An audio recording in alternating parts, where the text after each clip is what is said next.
বৃষ্টি সারপ্রাইজ। রুবেল তুমি? আরে বৃষ্টি, এই বৃষ্টি, কি ব্যাপার? আমার বউয়ের হঠাৎ করে কি হয়ে গেল? এই বৃষ্টি, কি ব্যাপার? হঠাৎ করে তোমার কি হয়ে গেল? বৃষ্টি, কথা বলো। এই বৃষ্টি, কি ব্যাপার? আমার স্ত্রী আমার দেখে এরকম অজ্ঞান হয়ে গেল কেন?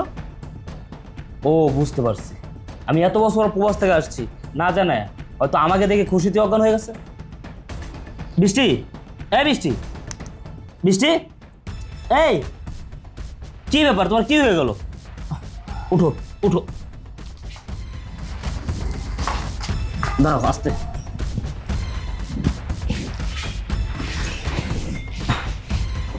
চলো। কি ব্যাপার? হঠাৎ করে তোমার কি হয়ে গেল?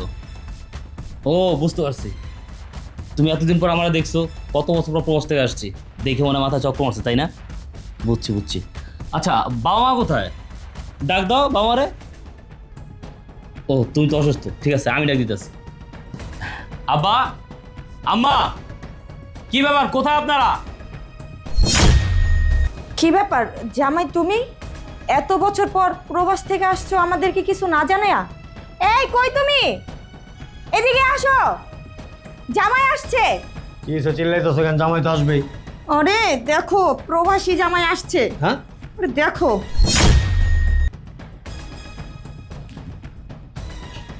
কি ব্যাপার জামাই, তুমি এত বছর পর আমাদেরকে না জানায় হঠাৎ চলে আসছো? আব্বা, আম্মা, আমি তো একটা জিনিস বুঝতেছি না। আমি আসার পর আমার স্ত্রী আমার দিকে অজ্ঞান হয়ে গেছে, আপনারা আমার দিকে অবাক হইতেছেন কি? আমার কি আপনারা প্রথম দেখতেছেন? আমি কি কবর থেকে চলে আসছি নাকি? আমি কি মরে গেছি 12 বছর আগে, তারপর কবর থেকে আসছি নাকি? আমি বুঝতেছি না আপনাদের কাজকর্ম দেখা।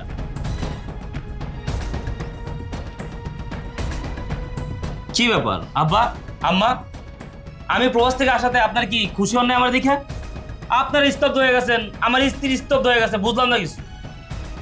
না, ওই মানে আমরা মনে করছি কি যে তুমি প্রবাসে গেছো, তুমি বোধহয় আর কোনোদিন ফিরে আসবা না, এটা ভাই ভাই আর কি, মানে তোমাকে দেখে একটু আতঙ্কিত হয়ে গেছি। কি বলতেছেন আপনারা? আমি প্রবাস থেকে আসবো না মানে? দেশে আপনারা আছেন, আমার স্ত্রী আছে। আমি তো প্রবাস গেছি আমার ভাগ্য ঘোরানোর জন্য। প্রবাস গেছি মাথার গাম পায়ে ফেলা, রোজগার করা, টাকা পয়সা পাঠাইছি, অনেক কিছু তো করছে।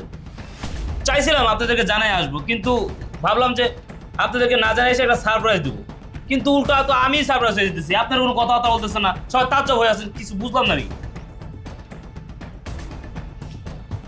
জামাই জামাই বললো হঠাৎ করে প্রবাস থেকে, জামাই এলে কি করবে? এই কি আপনারা কানে মুখে কি কথা বলতেছেন আমি বুঝতেছি না তো। না, ওই মানে তুমি এত বছর পর আসছো, এই কি খাওয়া দাওয়া করবা, রান্না বান্না কি করবো, এটাই আর কি। বাবা কোনো সমস্যা নাই, প্রবাস থেকে আসছি, আপনারা যা রান্না বান্না করে দিবেন তাই খাবো। বাবা 12 ঘন্টা জার্নি করে আইছি, আমার অনেক ক্লান্ত লাগছে, আমার একটু রেস্ট নিতে হবে। এই চলো রুমে চলো, একটু রেস্ট করতে হবে, চলো। কি ব্যাপার বাবা, এই লোকটা কি? আর এই লোকটা আমার স্ত্রীর হাতে ভাবে ধরে আছে কেন? বাবা, মা, এ লোককে ও কেন বলতেছে আমার স্ত্রীকে ওর স্ত্রী? আমি আমার স্ত্রীর হাত ধরে রাখছি, ও কেন বলতেছে ওর স্ত্রীর হাত ধরে রাখছি? ও কি পাগল ছাগল কোত্থেকে আসছে? জামাই, জামাই? কে জামাই? জামাই, আরে ও জামাই না আমি জামাই? জামাই, বারবার বলতেছে জামাই, আপনি কি পাগল হয়ে গেছেন নাকি? এই লোকটা কে? জামাই। আবার বলতেছে জামাই। আব্বা, আপনার মাথায় কোনো সমস্যা হয়েছে? মাথা ঠিক আছে তো? আপনাদের তো একটাই মেয়ে, আপনার এই এক মেয়েকে আমি 5 বছর আগে বিয়ে করছি, ওরে বিয়ে করে আমি প্রবাস গেছি, এখন এসে শুনতেছি ও আপনার জামাই। আপনি তো মেয়ে একটা, তাহলে 2 জামাই কিভাবে হয়? ও আপনার কিভাবে জামাই হয়? আরে বাবা, বললাম তো জামাই। আমি আপনাদের কোনো কথা কিচ্ছু বুঝতে পারছি না। আপনারা সব কি বলছেন? ও আপনার জামাই হলে তাহলে আমি কি? আর আপনাদের মেয়ে তো একটা, তাহলে 2টা জামাই কিভাবে হলো? কে কার জামাই সেটা বলো। আরে বাবা, আমাকে একটাই মেয়ে, আমার এই এক মেয়েরই তোমরা 2 জামাই। আম্মা, আপনি সব কি বলতেছেন? আমি তো আপনার কোনো কথাই বুঝতেছি না।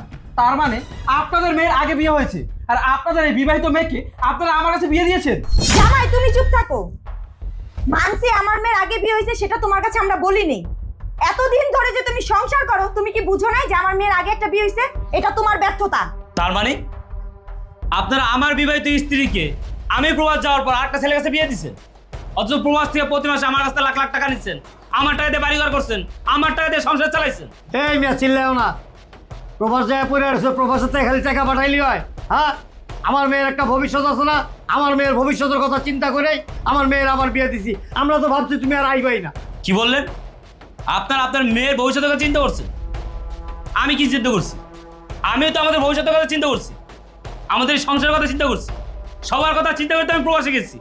আর আপনারা আপনার মেয়েকে আরেক জায়গায় বিয়ে দিয়ে দিচ্ছেন। বাহ বাহ বাহ বাহ বাহ।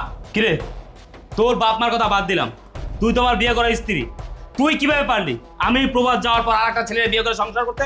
হ্যাঁ, আমি প্রবাস গেছি কেন? তোর সুখে রাখার জন্য, ভালো রাখার জন্য।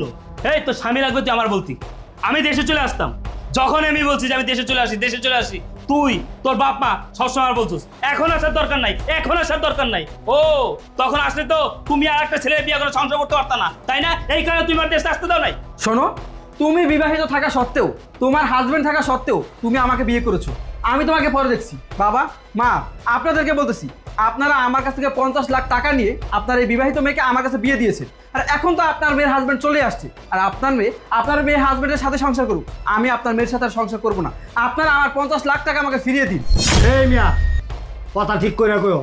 তুমি খালি মাইয়ার জামাই, নাহলে যে কথা কইছো না তোমার উপযুক্ত জবাব দিতাম। টাকা কি মিয়া গাছের কোটা নাকি? তুমি চাইলে আর ছিঁড়া দিয়া দিলাম। এই আমার মাইয়ার লোক এতদিন সংসার করছো না মিয়া, ওখানে আবার কে টাকা চাও তুমি? আপনারা আমার কাছে মিথ্যে কথা বলেছে। আপনাদের মেয়ের যে আগে বিয়ে হয়েছে, আপনাদের মেয়ের যে হাজবেন্ড প্রবাসে থাকে, এই সব কথা আপনারা আমাকে বলেননি। সবকিছু গোপন রেখে আপনারা আপনার মেয়েকে আমার কাছে বিয়ে দিয়েছেন। দেখুন, আমি এখন সবকিছু জেনে গিয়েছি। আমি আপনার এই মেয়ের সাথে আর সংসার করবো না। আপনারা আমার কাছ থেকে 50 লাখ টাকা নিয়েছেন, আপনার মেয়ের প্রবাসী হাজবেন্ডের কাছ থেকে আপনারা লাখ লাখ টাকা খেয়েছেন। এই আপনারা কি আপনাদের মেয়ে নিয়ে ব্যবসা শুরু করছেন নাকি? এই আমি আপনাকে বলতেছি, ভালোই আমার 50 লাখ টাকা আমাকে বুঝিয়ে দিন, তা না হলে কিন্তু আমি আপনাকে অসম্মান করব, আপনার গায়ে হাত তুলতে বাধ্য হব। কি বললি? তুই আমার গায়ে হাত তুলবি? কত চরম মাপের বেয়াদব তুমি চিন্তা করছো? হ্যাঁ, এই বেটা তুই গায়ে হাত তুলবি, আমার হাত কি করুম? পানি ট্যাঙ্কির ভিতরে নিয়ে চুবাই রেখে আমু? হ্যাঁ, এই বেটা আমার মাইয়াকে আমি তোর জোর করে বিয়ে দিছি, আমার মাইয়াকে আমি কোলে করে নিয়ে তোর বাড়ি থেকে দিয়েছি। আমার মাইয়া তুই বিয়ে কর। আমার মাইয়া দেখার পর থেকে আমার মাইয়ার পিছে পিছে তুই করছ সকাল বিকাল সন্ধ্যা রাত 3-24 ঘন্টা। আমার মাইয়ার বিয়ে করবি? তুই পাগল হয়ে গেছিলি বেটা, লোকে আমগর চিন্তা পাগল বানাই দিছিলি। লাস্টে কি করুম? বাধ্য হইয়া আমার বিবাহিত মাইয়ারে, আমার মাইয়া জামাই প্রবাসে থাকে, তারপরও সেই চিন্তা ভাবনা না করে তোর কাছে বিয়া দিছি বেটা। আবার তুই অনেক 50 লাখ টাকা দাস। এই বেটা তুই উল্টা আরো 50 লাখ টাকা আমার দিবি বেটা। 50 লাখ না 75 লাখ দিবি বেটা। এই আপনাকে সব ক্যাচাল ভ্যাচাল বাদ দেন, আমার কি ফয়সালা করবেন সেইটা করেন। আমি প্রবাস থেকে প্রতি মাসে লাখ লাখ টাকা পাঠাচ্ছি, সেই টাকা আপনারা খাইছেন, আমার টাকা দিয়ে বাড়ি করছেন। আমার স্ত্রীকে আরেক ছেলের কাছ থেকে 50 লাখ টাকা নিয়ে তার কাছে বিয়ে দিচ্ছেন। আমি তো আপনার এই মেয়ের সাথে সংসার করবো না, কোনো প্রশ্নই আসে না। আপনি আপনার এই মাইয়ার জামাই নিয়ে আমার বাসা থেকে এখন এই মুহূর্তে বের হন, আমার টাকা পয়সা সবকিছু আমার বুঝাই দিয়া। আরে বাবাজি, তুমি এটি কি কও? আমরা আমার মাইয়ার নিয়ে কই বাইরে যাবো? আমরা না একটা ভুলই কইরা লাইছি, এই শয়তানের কাছে মাইয়া বিয়া দিয়া। এই শয়তান তো যাইবই গা। তুমি আমাকে মাইয়া লইয়া সংসার করবা। বাবাজি অনেক বছর বিদেশে থাইকাইছো, আমার মাইয়ারে লইয়া ঘরে যাও দি। থামো তোমরা। এখন খুব বড় বড় কথা বলতেছো, তাই না? এখন সব দোষ আমার। আমাকে দেখে তো বিয়ে করার জন্য পাগল হয়ে গেছিলে, টাকার লোভ দেখিয়ে আমাকে বিয়ে করেছো। কই, বিয়ে করার আগে তো একটাবার জানার চেষ্টা করোনি আমি বিবাহিত কিনা, আমার আগে বিয়ে হয়েছিল কিনা, আর এখন আমাকে দোষ দিতেছো। আর তুমি, তোমার কথা আর কি বলবো? তুমি তো আমাকে বিয়ে করে রেখে চলে গেছো প্রবাসে। এই আমি কি একবারও তোমাকে বলেছিলাম তুমি আমাকে রেখে প্রবাসে যাও, প্রবাসে গিয়ে লাখ লাখ টাকা ইনকাম করে আমাকে পাঠাও? আমি তো বলিনি। তুমি নিজের ইচ্ছায় প্রবাসে গিয়েছো, প্রবাসে যাওয়ার আগে একটাবার আমার কথা ভাবোনি। এই আমার এমন কি বয়স হয়ে গেছে যে আমি তোমাকে ছাড়া থাকবো? যখন আমার স্বামীর দরকার ছিল তখন তো আমি আমার স্বামীকে পাইনি, যখন আমার স্বামীর দরকার ছিল তখন তুমি আমাকে দিয়েছো টাকা। আর এখন বড় বড় কথা বলতেছো। আমার বাবা মা না হয় অন্যায় করেছে, আমার বাবা মা টাকার লোভে পড়ে ওর কাছে আমাকে বিয়ে দিয়েছে, আর সেই কথা তোমার কাছে গোপন রেখে তোমার কাছ থেকেও মাসে মাসে লাখ লাখ টাকা নিয়েছে। ভুল করলে আমার বাবা মা ভুল করছে, কই আমি তো কোনো ভুল করিনি। না, ভুল তো তুমি করোনি, ভুল করেছি আমি, তোমার পিছন পিছন ঘুরে। কই, আমি যখন তোমার পিছন পিছন ঘুরেছি তুমি তো আমাকে বলনি যে তোমার বিয়ে হয়ে গেছে, তোমার হাজবেন্ড আছে। তুমি যদি তখন আমাকে বলতে তোমার বিয়ে হয়ে গেছে, তাহলে তো আমি তোমাকে বিয়ে করতাম না। দেখ, তোদের এই নাটক আমার কাছে ভালো লাগতেছে না। তোদের এই কথাবার্তা আমার কাছে একদম ভালো লাগতেছে না। ও তোর সাথে সংসার করবো না, তুই কি ভাবছিস আমি তোর সাথে সংসার করবো? কক্ষণই না। আমার টাকা পয়সা খাইছিস, আমার বাড়ি তো আর খাইতে পারবি না। তুই এখন এই মুহূর্তে তোর বাপ মা তোর এই জামাই নিয়ে আমার বাড়িতে বের হ, বের হ। আমি তোর এই মুখটা দেখতেছি না, তুই একটা পাপি, বের হ। আপনি তো বাড়ি পাইছেন, আর আমি তো কিছুই পেলাম না। ওনারা তো আমার কাছ থেকে 50 লাখ টাকা নিয়েছে। তাই আপনাদেরকে বলতেছি, আমার 50 লাখ টাকা আমাকে বুঝিয়ে দেন। 1 টাকাও আমি দিতে পারবো না, আমার কাছে কোনো টাকা নাই। তুমি এখন বর্তমানে আমার মেয়ের স্বামী, তুমি তোমার বউরে নিয়ে যাও। কিভাবে টাকা আদায় করবা, কিভাবে টাকা নিবা, এটা একান্তই তোমার ইচ্ছা। ঠিক আছে, টাকা কিভাবে আদায় করতে হয় সেটা আমার খুব ভালো করে জানা আছে। তাই চল আমার সাথে, আয় চল। জামাই আমার মেয়েকে নিয়ে যেও না, জামাই দাঁড়া। আমার বিয়ে করে স্ত্রী আর যারা বিয়ে, ছি!